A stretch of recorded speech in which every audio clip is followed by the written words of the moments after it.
사람마다 자신의 미래에 대해서 아주 굉장히 큰 관심을 갖습니다. 미래에 대한 관심은 아마 다 있을 거예요. 여러 가지 이유가 있지만 무엇보다도 자신의 미래이긴 하지만 그러나 자신만의 의지나 또 자신의 희망대로 되지 않는 일이 많기 때문이고 또 예측하지 못할 그런 변수가 많다는 것을 우리 인생이 경험하기 때문입니다. 그런가 하면 또 올해는 혹시라도 무슨 유행은 있지 않을까, 어떤 행제가 일어나는 해가 되지 않을까 하는 그런 기대감도 있을 수 있습니다.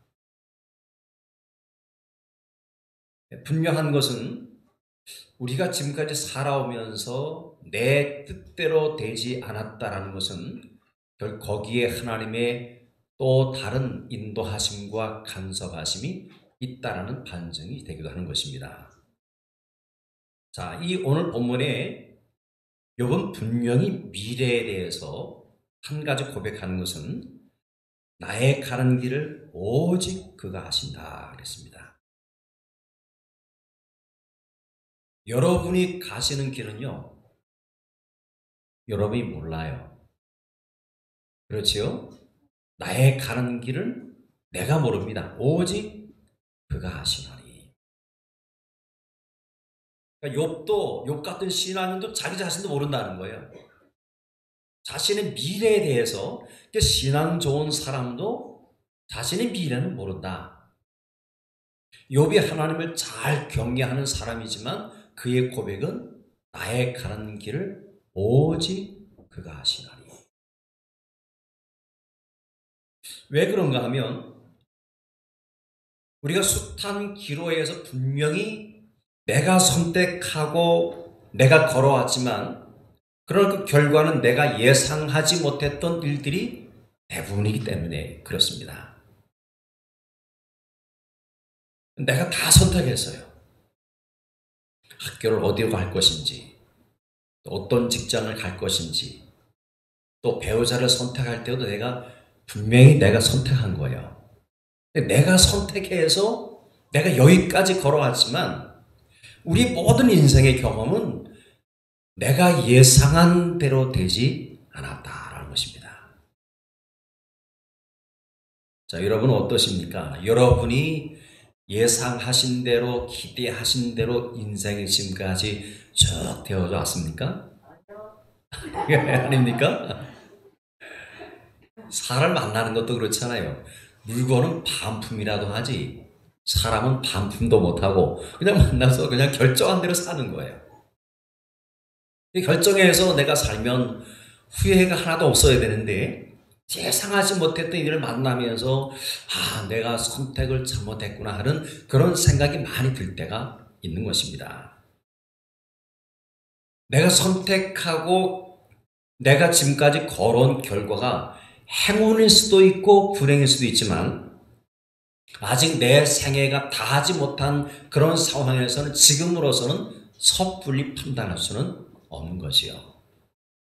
그런데 나는 내가 가는 길을 몰라요.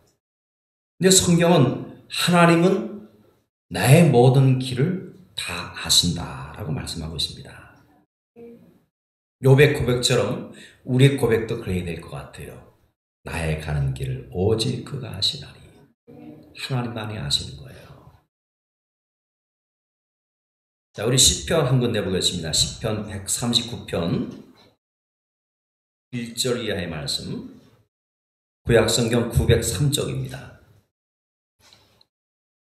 이 시편 기자의 고백에 따르면 하나님은 내가 태어나기 전에 나를 이미 보셨고 내가 이 세상 살기 전에 나를 위해서 갈 길을 다 정해 놓으셨다라고 말씀하고 있습니다.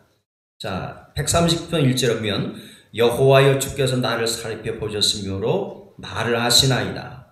주께서 내가 앉고 일어섬을 아시고 멀리서도 나의 생각을 밝히 아시오며 나의 모든 길과 내가 눕는 것을 살펴보셨으므로 나의 모든 행위를 익히 아시오니 여호와여 내 혀의 말을 알지 못하신 것이 하나도 없으시냐이다 그랬습니다. 6절에 이 지식이 내게 너무 기이하니 높아서 내가 능히 미치지 못하나이다.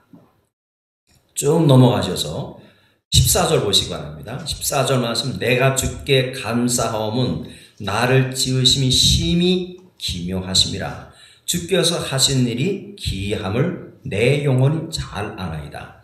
내가 은밀한 데서 지음을 받고 땅의 깊은 곳에서 기이하게 지음을 받을 때에 나의 형체가 주의 앞에 숨겨지지 못하였나이다. 16절 17절 함께 보십니다. 시작. 내 형질이 이루어지기 전에 주의 눈이 보셨으며 나를 위하여 정한 날이 하루도 되기 전에 주의 책에 다 기록이 되었나이다. 하나님이여 주의 생각이 내게 어찌 그리 고배로우신지요 그 수가 어찌 그리 많은지요. 아멘. 내 형질, 내 몸이 이루어지기 전에 이미 주의 눈이 보셨으며 나를 위해서 정한 날이 하루도 되기 전에 주의 책에 다 기록이 되었나이다. 그러니까 하나님께서 내가 이 세상 살기 전에 이미 나를 위해서 갈 길을 다 정해 놓으셨다는 것입니다. 나를 가장 잘 아시는 그분이에요. 그래서 성경에서는 우리의 머리털까지도 다 신받은, 다 세신받은 하나님이시다 그랬습니다. 내 머리카락이 몇 개인지 모르잖아요. 내가 나를 가장 잘 아는 것 같지만 하나님은 내 머리카락이 몇 개인지까지도 잘 아실 만큼 나를 아시고 계신다는 것입니다. 자, 그럼 우리가 할 수 있는 일이 뭐가 있습니까? 나의 갈 길을 다 정하신 하나님, 나를 잘 아시는 하나님. 그러면 내가 가는 길을 애써서 선택하려고 막 애를 쓸 필요는 없는 거예요. 하나님께 온전히 맡기고 그분에게 순종하며 살아가면 그 모든 길은 자연스럽게 열리게 되어 있습니다. 자, 나를 위해서 정하신, 나의 모든 길을 정하신 하나님이기 때문에 나는 내 앞에 무슨 장애물이 있는지 몰라요. 그런 분명한 것은 내가 하나님 말씀대로 살아가기 때문에 내 앞에 혹시라도 2022년도 어떤 장애물이 있을지라도 이미 내 길을 다 알고 계시기 때문에 그 하나님께서 장애물을 다 제거하실 것은 분명한 사실입니다. 또 때를 따라 돕는 은혜를 주시는 거예요. 그럼 이스라엘 백성들 보세요. 40년 동안 광야 생활을 하면서 늘 불평, 불만이 많았잖아요. 그런데 하나님은 때를 따라 돕는 은혜를 주셔서 하늘에 신령한 은혜, 또 이 땅에서 필요한 만나를 주시고 매출하기를 주시고 필요한 물을 공급해 주시고 하나님께서 필요한 것을 다 공급해 주셨어요. 그러니까 그때까지는 내가 그곳에 이를 때까지는 하나님께서 어김없이 나를 분명하게 인도하실 것이기 때문에 나는 일체의 모든 것을 하나님께 맡기고 할 수가 있는 것입니다. 빌립보서 1장 6절에서 바울이 그랬습니다. 너희 속에 착한 일을 시작하신 이가 그리스도 예수의 날까지 이루실 줄을 우리가 확신하노라 그랬습니다. 예, 복음성경에 이런 내용이 있습니다. 아시는 분도 있을 텐데 주여 우린 연약합니다 라는 그런 복음성입니다. 가사를 보면 주여 우린 연약합니다. 우린 오늘을 힘겨워합니다. 주 뜻 이루며 살기엔 부족합니다. 우린 연약합니다. 주여 우린 넘어집니다. 오늘 하루도 또 실수합니다. 주의 긍휼을 구하는 죄인입니다. 우린 주만 바라봅니다. 한없는 주님의 은혜 온 세상 위에 넘칩니다. 가릴 수 없는 주 영광 온 땅 위에 충만합니다. 주님 말이 길이 오니 우린 그 길을 따라갑니다. 그 날에 우리를 이루실 주는 완전합니다. 우린 연약하고 부족하고 넘어지고 실패하고, 그러나 주는 완전하신 분이기 때문에 완전하신 그분의 말씀을 따라가면 결국 그분의 선하신 인도하심이 분명히 우리 앞길에 보장되어 있다는 것입니다. 자, 하나님만 나의 미래를 아십니다. 하나님만 아시는 거예요. 자, 그런데 분명한 거 한 가지가 있어요. 나의 미래는 나는 모르지만 분명한 한 가지가 뭔가 하면, 오늘 욥은 고백하기를 그가 나를 단련하신다라는 것입니다. 하나님 인도하시는데 그냥 인도하시는 게 아니라 우리를 단련해 가시면서 인도하신다는 거예요. 어떤 방법으로는 모르지만 하여튼 그분이 각 사람에게 맞게 단련하시면서 매 순간순간 우리를 인도해 가시는 거예요. 단련 없이 잘 되면 얼마나 좋겠어요. 단련 없이 우리가 하나님 앞에 설 수 있으면 얼마나 좋겠습니까? 그런 생각해 보세요. 그럼 군인이 훈련 받지 않고 아주 씩씩한 군사가 될 수 있겠어요? 훈련이 강한 만큼 훌륭한 군인이 되는 거잖아요. 운동선수가 열심히 단련받지 않고 훌륭한 선수가 될 수는 없습니다. 매일 여러분, 이 피아니스트가 되려면 매일 그저 6시간, 7시간 어렸을 때 치잖아요? 그 피아노를 그렇게 쳐야지, 그저 한 주에 그냥 한 번 정도 쳐가지고 난 훌륭한 피아니스트가 되겠다 해서는 그렇게 될 수가 없는 거예요. 사람은, 더구나 하나님의 사람은 하나님께서 연단하시는 과정이 꼭 필요해요. 우린 싫어요. 저도 싫어요. 연단이란 자체는 싫지만 그런 불가피한 과정입니다. 보세요. 욥 같은 의인도, 하나님 말씀대로 철저하게 사는 욥도 단련을 당하지 않으면 안 됐습니다. 욥이 단련을 했다면 우리는 더 단련 받아야 되는 거 아니겠어요? 욥은 그래도 하나님께서 보실 때 의인이라고 말씀하셨어요. 욥 같은 의인도 내가 보니까 세상에서 그렇게 정직한 사람이 없다라고 말씀하시는데, 그런데도 욥이 단련이 필요했다는 거예요. 단련을 모르고 행복을 제대로 누린 사람은 아무도 없습니다. 또 대부분 그 행복이 불행으로 끝나는 경우가 많이 있어요. 이런 나무를 보면 강한 바람에 흔들리고 그렇게 되면서 무리가 나는 목재를 이루게 되는 거예요. 우리 카페에 지금 아주 좋은 테이블이 하나 와 있습니다.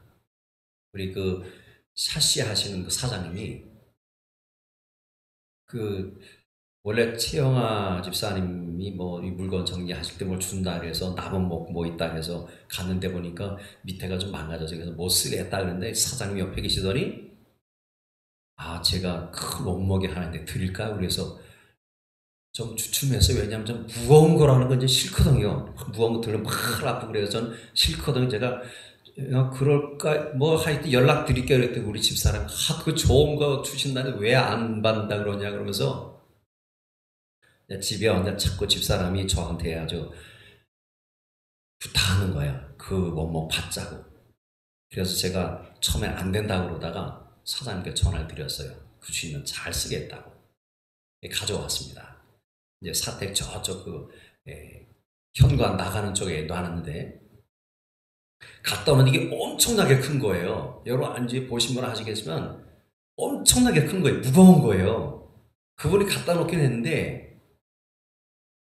제가 영경미 집사님한테 이거 왔습니다. 좀 어떻게 해보세요. 그랬더니 목사님 그 적은 거는 저는 하지만 큰 거는 이게 아무나 하는 게 아니라는 거예요. 근데 그 집사람은 그거 왜 못하느냐고, 전기대패 사면은 다 할 수 있다고. 영경미 집사님 와서 그러시더라고요. 사모님 이 전기대패는 아무나 쓴 게 아니고 큰일 납니다. 욕심 많아가지고 하고 싶은데 이게 안 되는 거예요. 그 다음부터 이 집사람이 이틀 동안 잠을 못 잤대요. 나무는 갖다 놨지, 이게 뭐 할래니 엄두가 안 나지. 또 비용 보러 왔어요. 비용 보러 왔더니 가까운 공예에서 물었더니 수공비만 한 50만 원, 60만 원 든다는 거예요. 그리고 어떡하겠어요? 못 하잖아요. 그래도 영경 목사님 막 사방도 막 애쓰시다가 저 원통 공예회사에 거기 잘하신 분이라고 와서 말씀하시는 게 그래요. 내가 가서 좀 징징댔다고 그랬더니 잘해준다 그랬대요. 그래서 원목 다 수공하는데 반값도 안 받고 아주 굉장히 싸게 해주셨어요. 그래서 갖다 놨습니다. 근데 그 원목을 치러 가면서 그 전문가잖아요. 공예회사 하는 분들은 하시는 말씀이 이 소나무가 한국산 소나무가 너무 잘 말랐고 너무 잘 컸다라는 거예요. 이건 길고 굉장히 굵은 거 자른 거거든요. 그러니까 너무 나무가 좋다는 거예요. 그래서 제가 너무 감사해서 사장님한테 사진을 찍어 딱 보내드렸어요. 사장님 선물 주셔서 이렇게 멋진 작품이 나왔습니다. 그랬더니 사장님이 역시 주인은 따로 있었군요. 그렇게 얘기하는 거예요. 너무 잘 나왔어요. 이런 그 원목, 이런 그 목재가 있기까지는 오랜 시간 동안 바람이 불면서 비바람 맞아가면서 단련을 받은 거예요. 그래서 이런 멋진 목재가 나오는 거예요.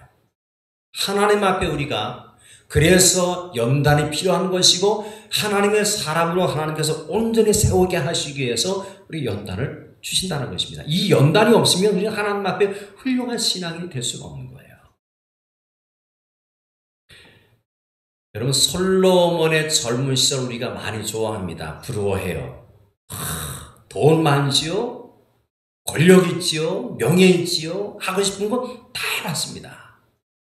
우리가 부러워해요. 그런데 성경은 우리에게 보여주는 것이 솔로몬의 청년기보다는 욥의 노년기가 더 행복한 것이다 라고 보여주고 있습니다. 여러분 청년기의 솔로몬 그렇게 화려했지만 결국에는 말년에 타락했잖아요. 심지어는 솔로몬이 구원받았을까라고 논쟁이 될 만큼 솔로몬 말년이 안 좋았어요. 욥은 그러나 비록 젊었을 때 고난이 많았지만 연단을 받았지만 성경은 분명히 말씀하기를 욥기서 42장 12절에 보면 여호와께서 욥의 말년 이전 성경 모년에 복을 주사 처음보다 더 복을 주시니 그랬습니다. 그러니까 진짜 복은요 젊었을 때 다 이 단련을 잘 받고 나중에 하나님께 복을 받는 것이 진정한 복이라는 거예요.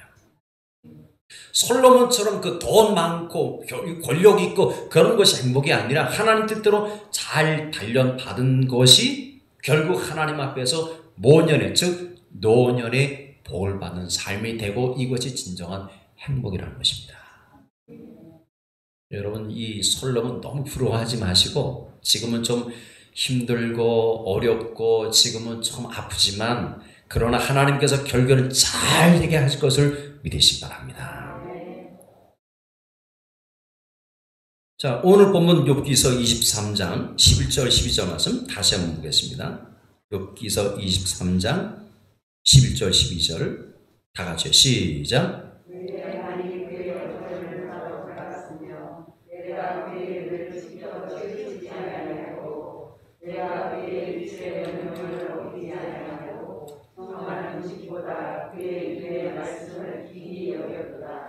아멘. 한 가지예요. 그럼 이 단련이라는 과정을 우리가 어떻게 이겨낼 수 있겠느냐? 한 가지입니다. 하나님 말씀대로 사는 거예요. 단련은 다른 방법 없어요. 하나님 말씀대로 사는 것이 단련을 잘 이겨내는 방법입니다. 2022년 어떤 단련을 받게 될지 모르지만 단련이 물론 필요 없으면 좋지만 혹시라도 단련 받을 때는 하나님 말씀으로 이기시고 하나님께서 주시는 큰 복을 누리시는 한 해가 되시길 축복합니다. 자 보세요. 하나님만이 아시는 나의 미래. 분명한 것은 나의 미래는 분명히 단련이 있다는 것. 결론은 한 가지입니다. 결론은 뭐냐? 오늘 욥은 고백합니다. 내가 정금같이 나오리라. 할렐루야. 결국에는 정금같이 되는 거예요.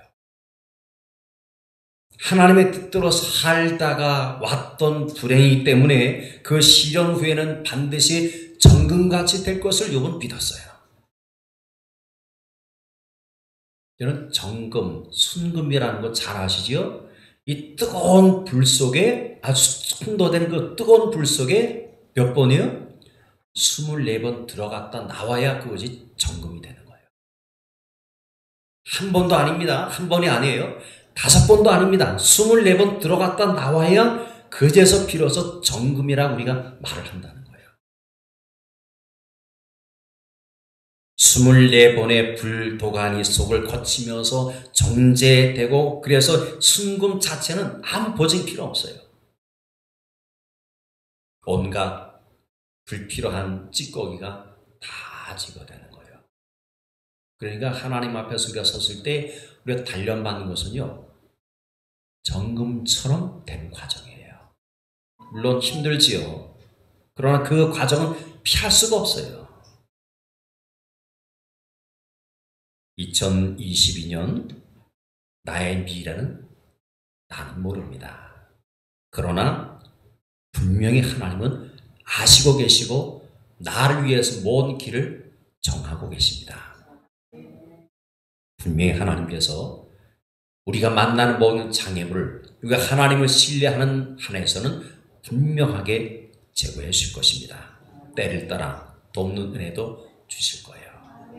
연단이 있지만 그 연단의 과정을 잘 이겨내고 욥처럼 말년의 복을 받고 하나님 앞에서 정금처럼 살아가는 하나님의 사람으로 2022년 승리하는 한 해가 되시기를 주님의 이름으로 축복합니다. 기도하시겠습니다.